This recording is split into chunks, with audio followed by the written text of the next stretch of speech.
जय माँ गायत्री। जय परम पूज्य गुरुदेव। जय परम वंदनीय माता जी।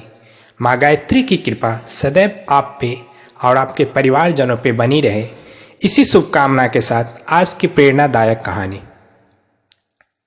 बहुत समय पहले की बात है। प्रतापगढ़ के राजा को कोई संतान नहीं थी। राजा ने फैसला किया कि वह अपने राज्य के किसी बच्चे को ही अपना उत्तराधिकारी चुनेगा। इसी इरादे से एक दिन सभी बच्चों को बुलाया गया। राजा ने घोषणा की कि वह वहां मौजूद बच्चों में से ही किसी को अपना उत्तराधिकारी चुनेगा। उसके बाद उसने सभी बच्चों के बीच एक छोटी सी थैली बंटवा दी और बोला, प्यारे बच्चों, आप सभी को जो थैली दी गई है उसमें अलग अलग पौधे के बीज है। हर बच्चे को सिर्फ एक ही बीज दिया गया है। आपको इसे अपने घर ले जाकर एक गमले में लगाना है।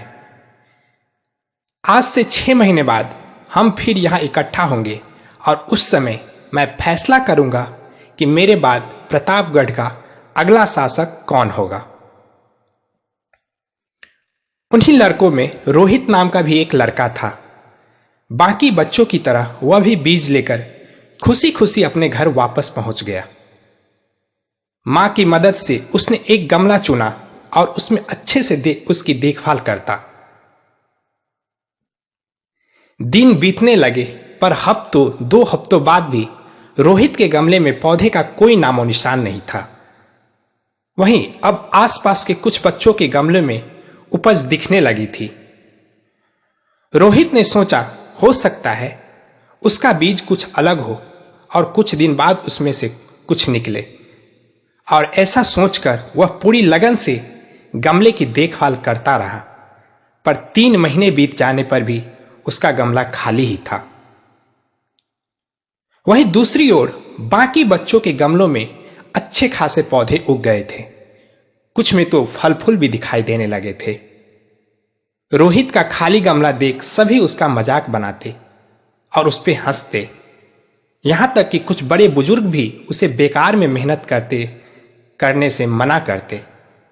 पर इसके बावजूद रोहित ने हार नहीं मानी और लगातार गमले की देखभाल करता रहा। देखते देखते 6 महीने बीत गए और राजा के सामने अपना गमला ले जाने का दिन आ गया। रोहित चिंतित था, क्योंकि अभी भी उसे गमले में कुछ नहीं निकला था। वह मन ही मन सोचने लगा, अगर मैं ऐसे ही राजा के सामने चला गया तो सब लोग मुझ पर कितना हंसेंगे, और कहीं राजा भी मुझसे नाराज हो गया और सजा दे दी तो किसी को यकीन नहीं होगा कि मैं बीज में रोज पानी डालता था। सब मुझे कितना आलसी समझेंगे।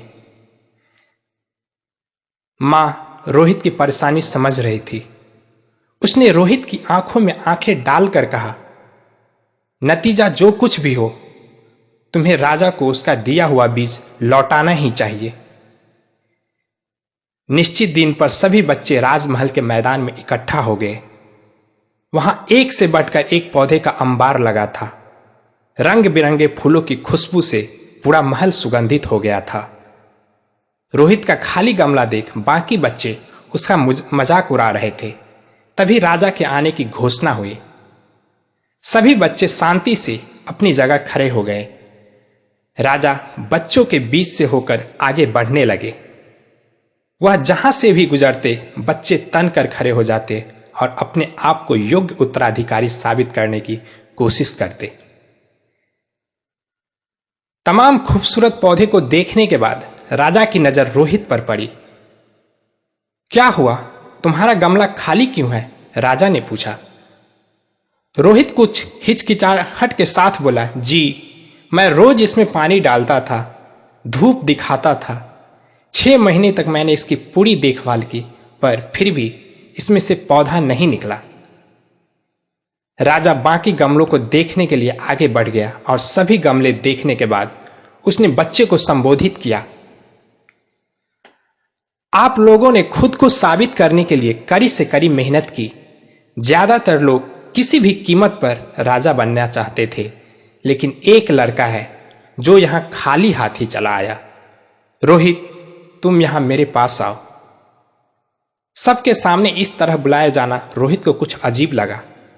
वह धीरे धीरे आगे बढ़ने लगा। जैसे ही राजा ने उसका गमला उठाकर बाकी बच्चे को दिखाया, सभी हंसने लगे। शांत हो जाइए, राजा ने ऊंची आवाज में कहा। 6 महीने पहले मैंने आपको बीज दिए थे और अपने अपने पौधों के साथ आने को कहा था। मैंने आपको जो बीज दिए थे वो बंजर थे। आप चाहे उसकी जितनी भी देखभाल करते, उसमें से कुछ नहीं निकलता। लेकिन अफसोस है कि आप सब के बीच में बस एक रोहित ही है जो खाली हाथ यहां उपस्थित हुआ है। आप सबको उससे सीखना चाहिए कि पहले तो उसने ईमानदारी दिखाई और लोगों की तरह बीज में से कुछ न निकलने पर भी दूसरा बीज नहीं लगाया, और उसके बाद खाली गमले के साथ यहां आने का साहस दिखाया, यह जानते हुए कि लोग उस पर कितना हंसेंगे, उसे कितना अपमानित होना पड़ेगा। मैं घोषणा करता हूं कि रोहित ही प्रतापगढ़ का अगला राजा होगा। यही उसकी ईमानदारी का फल है। अर्थात परिस्थितियां चाहे कितना भी विकट क्यों ना हो, हमें धैर्य के साथ सच्चाई का ही रास्ता अपनाना चाहिए। मां गायत्री की कृपा सदैव आप पे और आपके परिवारजनों पे बनी रहे, इसी शुभकामना के साथ जय मां गायत्री, जय परम पूज्य गुरुदेव, जय परम वंदनीय माता जी।